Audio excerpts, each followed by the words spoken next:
From Chicago's Can TV, a look at the week's events is reported in the newspapers, in the blogs and online, and on radio and TV.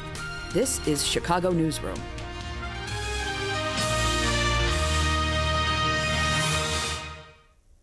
And hello again. Welcome to another edition of Chicago Newsroom here on Can TV. I'm Ken Davis, and it's been a week filled with news, as they all are. We have a governor going to prison, and we probably should spend a little bit of time talking about that, but we might not, because we got a lot of other things to talk about today too.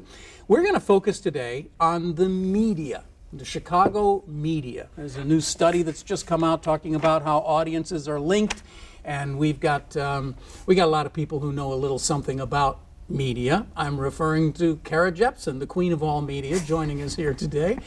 Cara blogs for the Illinois Entertainer and has been writing about and studying the media in Chicago for a very long time. We're just so glad to have you on the show. Thank you. Thanks for gracing us with your presence, Your Honor. And Neil Tesser is joining us today, been here before, old friend of mine, and an observer of all things media for... I used to be the queen of all media. Over 10 years. Many years ago. Right. In fact, I still have the tiara, actually. That's right. Mike Miner's been doing that column in the Reader for a couple of decades, but you preceded him. Yes, hot type. And hot type, that's right. And also we have a guy named Justin Kaufman joining us today. I don't really know where he works. I met Justin a couple of nights ago out at Taste of Chicago. We were so drunk. He was really good time. Standing out in front of Robinson's Ribs asking for extra tickets. I had 4 ribs and I gave leg. him my tickets, and then he asked me how my search engine optimization program was going, and I thought, hey, this guy knows something about media, so we invited him on. I'm in. I'm juiced in. And then I found out that he also happens to work for WBEZ. What exactly is a content developer? I think it's a fancy way to say that I don't have a lot of responsibilities, right? Yeah. I mean, that's a good way to say it. Yeah. No, I edit the website, and I'm also in charge of like new initiatives, so pilot programs and things like that. Pretty cool job. It is a pretty cool job. Thank you. Thank you for noticing. All right. Thank you. So. You guys want to spend a moment or two just talking about the Blago decision? It's kind of old news at this point. Actually not. Okay, all right. The only interest that decision has for me is that his house at the corner of Wilson and Richmond, I think, might actually be undervalued, and I'm looking to move this year. So that's like my dad told me this. That's a block away from where I was conceived. Your dad told you that? So like, maybe you have dibs. So I do have dibs. So I mean, we'll see each other at the negotiation. Also have an unusually close relationship with your father. Yeah, well, yeah, you do. Yeah. You certainly do. But we won't get into that today. It's just nice to see my house from or where I was conceived from helicopter view. That's not a lot of people get that, right? That's really nice. That was the best part about the Blagojevich trial, was the media's day of coverage. The Tribune had the helicopter, the GN helicopter, like riding along like O.J. Simpson style. And they're like, he's not getting off. He's not going to get off at Division. He's not getting off at Ogden. I think he might get off at Jackson. I'm not sure. Well, your own station actually managed to give up almost 2 hours of fundraising, and then spent the next 3 days telling us how great they were, having given up those 2 hours of fundraising. I mean, we like fell behind. There were like emails that were sent out saying we fell behind on the pledge drive, like thousands and thousands of dollars, because we took all this main time away to cover the news. But you've spent more than 2 hours talking about the fact that you lost those 2 hours. We got it back. We're getting it back. We got it back. Yeah, okay. Well, nothing goes. You know how it goes. You know, it's pledge drive, man. Some of us have been there. You've been there. So you invented the pledge drive. Yeah. But that was before there were. That was before there was radio. What is the state of the media in Chicago today? We have some very interesting developments going on. We have you've very generously brought a copy of the new Fat Tribune, which partly it's fat because of all of this stuff. Well, the fact is that I did pick it up because everybody's talking about it. Yeah, so if you do take out the ad sections, you find that the Fat Tribune is about half the size of the Reader. It's kind of like a raccoon. It's so got a lot of hair. It's fat with a P. Yeah, P-H-A-T. And also... No, come on, now let's be serious about this for a moment. The Tribune really did, and this is something I want to talk about, the Tribune did make a commitment to enlarge the news hole, and they've included a lot more news coverage and content than was in it before. 40 pages more per week. Yeah. Okay. Well, Let's do the math. but that's better than 40 pages less per week, which is where the I trend suppose, was, right? but that means that now we have this much more Tribune every week. I like what the Trib's doing. I like, especially with their business section. I like that they seem to put a little identity to it. Before it seemed to be there, and the old Tribune used to have that. And then the last couple of years, the business section became more about columnists and bloggers and things of that nature. And they moved the media columnist Phil Rosenthal off the beat, and they kind of did that, real quietly. They did it like on a Friday night, like sort of like, oh, you know what, I'm going to be doing business from here on out. I'm not going to do media anymore. Yeah. And Sun-Times. But then they hired another. They hired a reporter. I mean, a great example, and he seems to be a good reporter. But when Randy Michaels took over bought the radio stations Q101, and they had a story in the Tribune, but there was just no context to it. You mean the fact that Randy Michaels used to work here and almost destroyed the paper single-handedly? Yeah. It was just, all it was former CEO Randy Michaels has bought radio stations. I'm like, that's where a columnist comes in. That's where Robert Feeder or you or whoever, they're going to come in, they're going to give context. You would have hired me. Yeah. But I feel like that's where the Tribune is going to go more in a direction where this is just the story, and not the context of the story. With all due respect, I mean, even a good reporter, let alone a columnist, points out that this guy that we're talking about used to run this place, and B, left under a cloud. That's just reporting. That's facts. Yeah, that's not column. Yeah. So that's not just lack of context. That's bad reporting. Well, just use the word embattled. I don't want to get too far away though from an issue that I really want to kick around a little bit here today, which is that a year ago, 2 years ago, I think some of the smartest people you could have had sitting around the table, if we had this table 2 years ago, would have said, print is dead. The reader is dying. It won't be around. The Sun-Times definitely will be gone in about 18 hours, and the Tribune maybe will last another 3 weeks beyond that, and then whatever's left will be online, and it'll all be free, and blah blah blah blah. We hear all of this, pontificating about the future. The reader is perhaps healthier today than it was 2 years ago.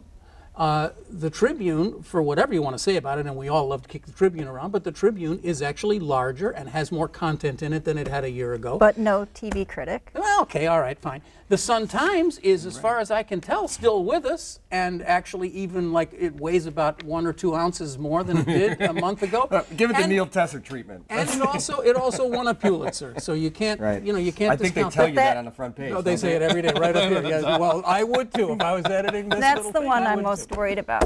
Whether we have that next year. Right. You think so? Yeah. But what I'm trying to get at is something happened along the way where there was a kind of a scare that we were going to lose all the print media, and we didn't lose it. Yes. Is there? I don't have circulation numbers. I don't know if it's going up or going down. I mean, this is their distribution model. I mean, it is print, and this is what these companies do, so they're going to continue to do it until there's no money left, or I don't think they're going to make a move that says no print. We're just going to be, we're just going to do earbuds. I mean, they're not going to do that. This is their bread and butter. They've invested in this for years and decades and decades. What I want to argue is that it might be more than that. It might be that they actually detected that there was some public support for what they're doing as a print medium. I don't know. I blank stare. I talked to some average people who actually subscribe to the Tribune, and they both said, I talked to a large sample, they don't know why they still get it. This is your mom and dad? Or?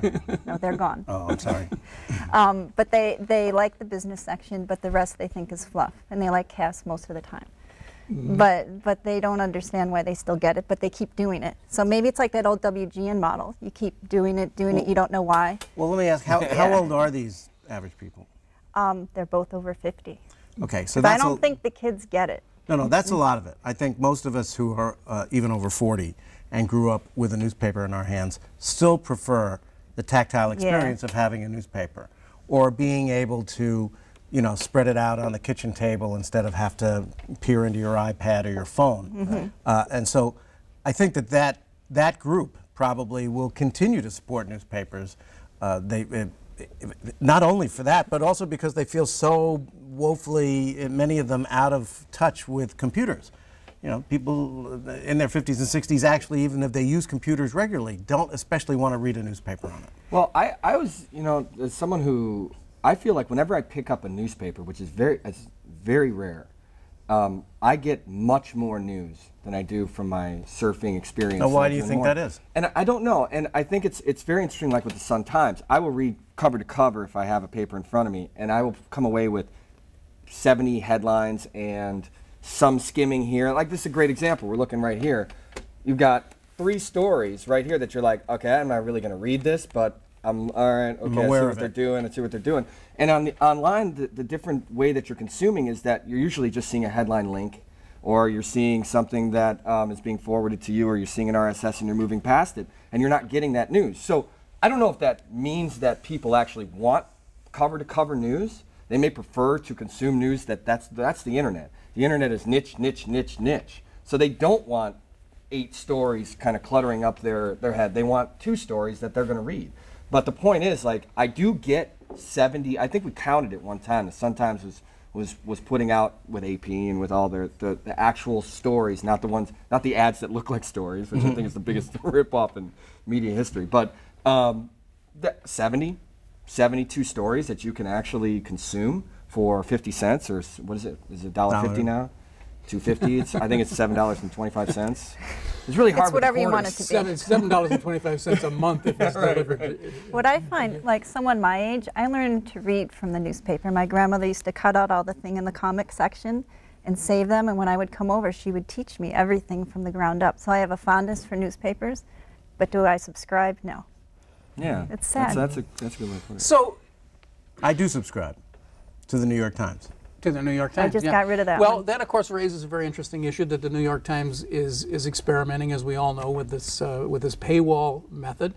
And it appears to be, well, they're saying it's working. There are some who say it's not working, but they've got about 100,000 subscribers, although they had to lower the price to get them. But they do have about 100,000 subscribers. I'm wondering if the big question that we always confront when we get into this conversation is, how do you support the journalism? And that always is the question that nobody can answer. It's like, well, okay, this business model may not be working. Dead trees may be the thing of the past. But the business model that newspapers and even to some degree radio and television represented allowed for a certain amount of journalism to go on in the belly of the beast. Where will that come from now?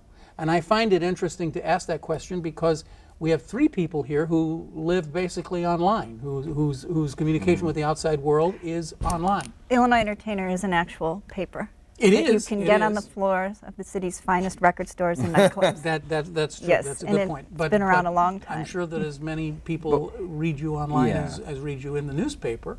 Probably 10 total. Well, come on, are you being... Don't say that on a show like this. Well, you got your, I'm your moneymaker. I'm going to get you views upon views on this thing. I'm going to put it on Twitter. Yeah. I'm going to put it on Facebook for you. Yeah. I might even put it on Reddit. So don't worry about the views. Right. I'm gonna telegraph it. Yeah, right. I'm gonna send a telegram to people. No, seriously, where are we going? Call my mom. Where's the journalism going to come from?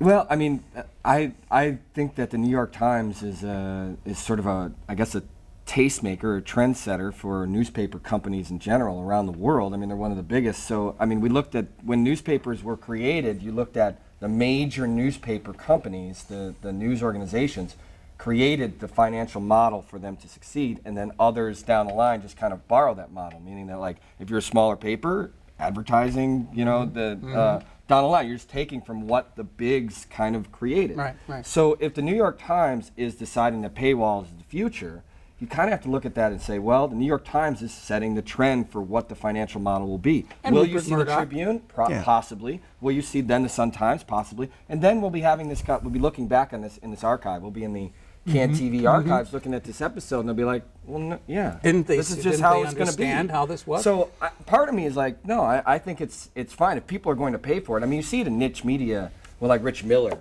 Capital Facts is a good example of that is industry. Springfield politics.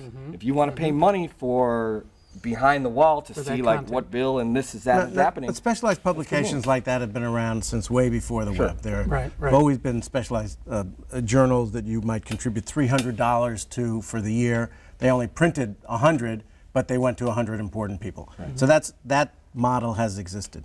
But the newspaper model you're talking about, the original one, depended on advertisers buying large amounts of advertising. And the biggest moneymaker was classified ads. Right. It's what made the reader possible when the reader started. I was there. Which was, by the way, free. It was given They were away free for free. classifieds. Is that still being utilized by the Tribune and Sun-Times? I mean, is that really where they need to look at? Like It's called classified? Craigslist. Thank you. Right. So Craigslist is really the killer That's of what killed the newspapers. reader. Exactly. Well, it's And- not Right. dead yet. But that's what killed its business Okay. model. Yeah. And that's what's killed the business model of Yeah. these newspapers as well. Do these newspapers identify that, or they acknowledge that? Of course. Yeah. So They're aware And of they it. So have really, it- that's where you have to fix it. That's the. Well, but you're never going to fix it. But you now- can't replace that. You're Right. not going to get back classified ads or something that generated that huge amount of money for tiny, tiny type that nobody could read unless they were looking specifically for this table. Right. Yeah, in and the it's ads. interesting too that the newspapers, in a way, you can't be terribly sympathetic because boy, they just ripped that off for so many years that it would be $50 for a little tiny ad, and you know, then all of a sudden What the somebody market said, will bear. I can do that for free. What the market will bear. Well, what they haven't figured out is how to make money with the online. And then if you look at the websites, like the Tribune's is pretty navigable, it's nice, and the Sun-Times I don't like so much. And then who knows how they make money using it. I like the New York Times model.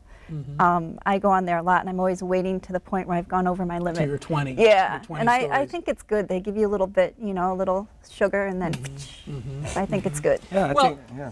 sorry. I agree. No, I think that's a. That's I mean, the I future. think that what we're talking about here is something that I find interesting because there are several of us here at the table who have some experience in non-commercial radio in our careers, and for a while there, it almost looked like that might be the last surviving model. This idea of throwing your wares out onto the street for free and saying, look, some of you might think this is worth paying for, and if enough of you do, then we'll be able to continue to do it.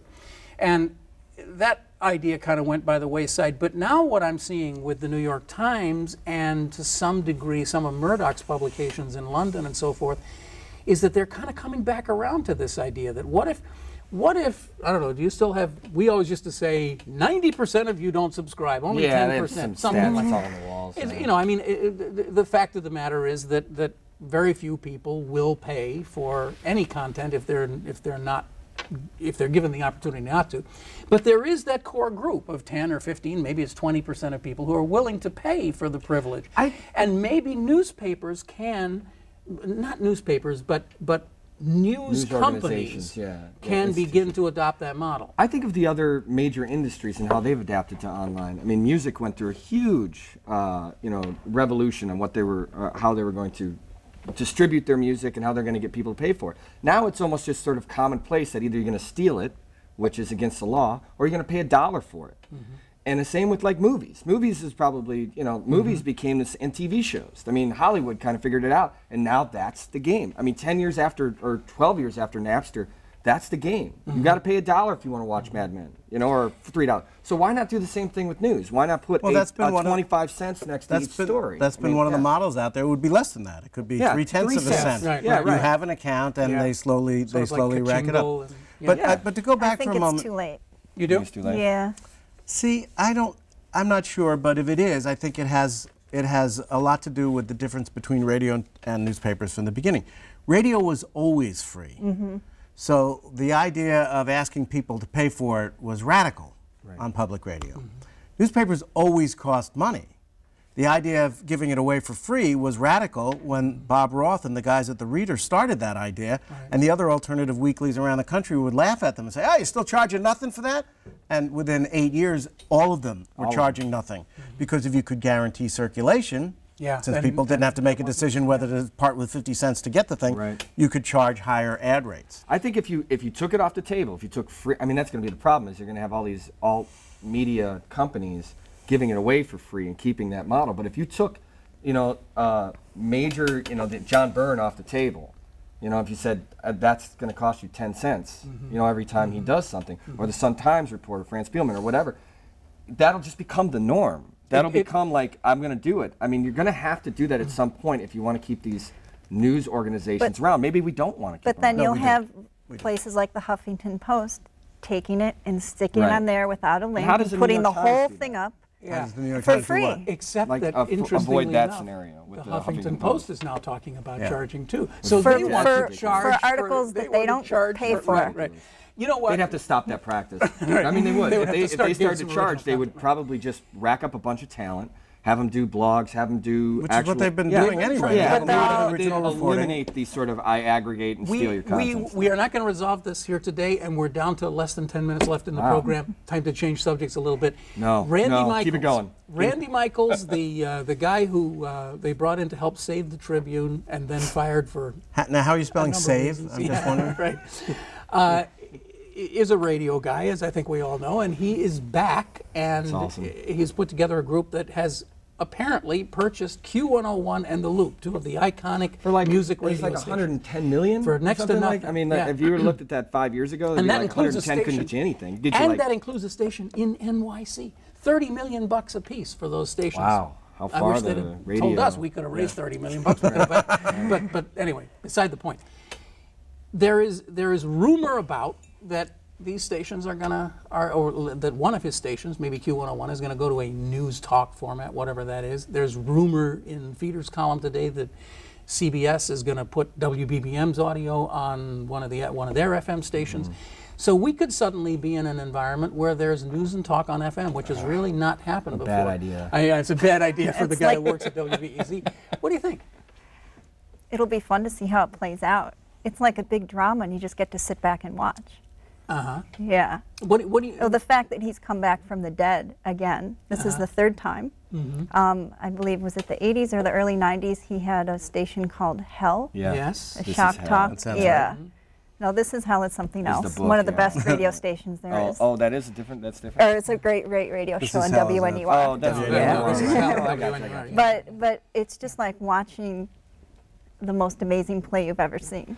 It really is. It's reinvigorated like interest in the radio dial. I mean, it's kind of it's awesome that the media columnists are gone off of the Tribune and the Sun-Times right when Randy Michaels, you know, I mean, it's a coup for Robert Thank Feeder. God for Robert Feeder. Yeah, I mean, it really is because, I mean, it used to be that you would, you know, you'd go to the newspaper stand, you put the money in, and then the first thing you do is flip to the middle and you'd read Robert Feeder's column in the Sun-Times. That's how I would do it. And it was, And see if he still had a job. You know? yeah, right. And then, but then, like over the years, he That's went not away. a joke. Everybody in the industry would turn to Rob Feeder Yeah. first to find To out see if they still got- had yeah, a job. Yeah. Right. But now, you know, like radio's kind of gone away. You don't really care if jocks get fired. You don't really care if Right, stations are purchased. The Clear Channel kind of just gutted that Right, that right. media business. But to have a guy like Randy Michaels, whatever you think of him, you know, to come back in and make these big, dramatic, sweeping changes and say, I'm going to do news on Q101. Right. I mean, I love it. I'm loving it. I can't wait to see what happens. I think that's going to be a story we watch. I don't know if he's going to do news. I mean, it's really expensive to do news. Who radio. wants news on FM? I mean- mean, actually, who wants it? Yeah, Why- that's why- a great question. Well, I guess the Who's looking obverse of for that that? question is Randy Michaels? The other question is who anymore wants music on radio? Well, I mean, that- yeah, aren't that's another those question. stations essentially dead? So I mean, I know the Loop and Q101 still have good ratings, but it's kind of like what we're talking about the Tribune. There's no future in music broadcasting Q101 on had radio. its heyday. They had their heyday. They sure did. They've been kind of coasting Right. on that. It's the end of that format. I mean, Right. that alt-rock format is just kind of like, But that's more than that's just- the underlying story. It's like, there's not going to be an alternative rock station Well, in there is, Chicago. but it's not on the airwaves. Well, It's Chirp, on Chirp and it's yeah. on Loyola. And Yeah. it's on Pandora. I mean, this is the thing that I just can't imagine. We sit here and we spend all this time talking about the death of newspapers and everything. What about the death of music radio? If you can subscribe to Pandora, which interrogates you every day to find out what you like and then plays to you only the playlist that you really like. You could argue all you want about how corrosive that is mentally, but it's better than... Well, but it puts you in exactly the same place that Justin was talking about earlier, where you have the niche headlines on your website, but you don't see the 70 other stories about things that you never thought you might find interesting.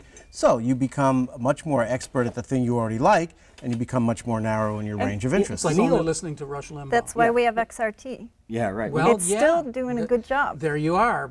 Well, why do you listen to XRT? I mean, it's not really about the whether or not you like the music. You like the jocks. You like the you like the stationality. The connection that you know, Lynn is going to play something that you like, and that connection that Neil's had with audiences for years. I mean, that's what radio is all about. I mean, it's this connection to people that are playing. And that's what Randy Michaels didn't understand when his dupes terminated everyone at WGN. Right. They brought in out-of-towners. We hate carpetbaggers. Which is what I find so ironic and fascinating about this is a guy who's kind of made his career, it's a terrible term to use, but sort of dumbing down radio stations to sort of take them down to the essential core. And now he's coming in and he's going to maybe, allegedly, blow up this station and put news talk on. What kind of news talk? Right. What, I mean, you is it going to be like? Is it going to be like Hannity? Is he going to steal Hannity from LS? Steve Dahl isn't working. Well, you're absolutely. That was my first thought. Was well, then this guy is definitely. What about a lot of guys not working. Yeah, man, how you could have a whole station. That was your thing today, wasn't it? But that's a lot of money. I mean, and I was just kind of. That was your thing on the BEZ blog about bringing back all the old guys who used to. And it was I was saying, do like sort nostalgia radio. Well, do those shows, like oldies radio, but oldies talk. Bring back Dave Baum or something. Hi, Dave. You know, because really, what you see is like a lot of those jocks. And I mean, you think about Brandmeier, you think about Steve and Gary, or you know, Gary Myers actually transitioned in the same. But he's transitioned. But the point is, they're transitioning to different formats. They're transitioning to an older kind of talk. Like I think Eddie and Jobo are on the weekends on LS. Like they're essentially being like the new format. You're right wing. Go do some right wing radio. I know you were a jock at. I mean, but that's radio, and I mean that's been. For years, Bruce Wolf. Bruce Wolf is a good right. example. I would like to see these guys do what they did in a format that would be like nostalgia, like WHSBN, you know, or something, has-been radio. It's just like these guys just rocking the spot where it's like they're just doing, Kevin Matthews doing Tim Shorts. We're dying with our audience. Yeah, right. Let's all go together. Let's all go down. I think we did this. Was it WLS FM in the early '90s? They had all talk. How long did that last? Richard Roper and I think the bottom line with Randy Michaels is, I mean, I hope he, you know, it plays out in a dramatic fashion. His track record's terrible. Yes, it is. I mean, it's like almost like an Adam Sandler movie. Where Did we talk about the book? Keep making movies because people, I guess, like it, but who really likes it? You know what I mean? Like I mean, there are better directors and there are better programmers in this town or in this country that could come in and actually revolutionize radio, but because he's got money and they put stuff around, he keeps doing it. I mean, his track record's Clear Channel. Guys, his track record's I'm sorry, guys. We have already run no way. over. This show, believe it or not, you know, 28 I'm done minutes. with this show. Yeah, it's done. I'm done with me the show. too. He's going to walk off. You know, how do I turn this off? have been watching. But before you go, you raised the book. We can't do this. We're just doing it now. The book, the Deal from Hell. Yeah, and about his shenanigans. All right, next time. We will talk about the deal from hell. That's a good point, too. You've been watching Chicago Newsroom here on CAN TV. It's a community service of CAN TV, and you can find us and all the rest of it on cable. You can also find this on cantv.blip.tv. Want to thank Justin Kaufman. Want to thank Cara Jepsen. Want to thank Neil Tesser. And I'm Ken Davis, and sorry we ran so short, but we'll see you next time. We'll do it again sometime. Bye.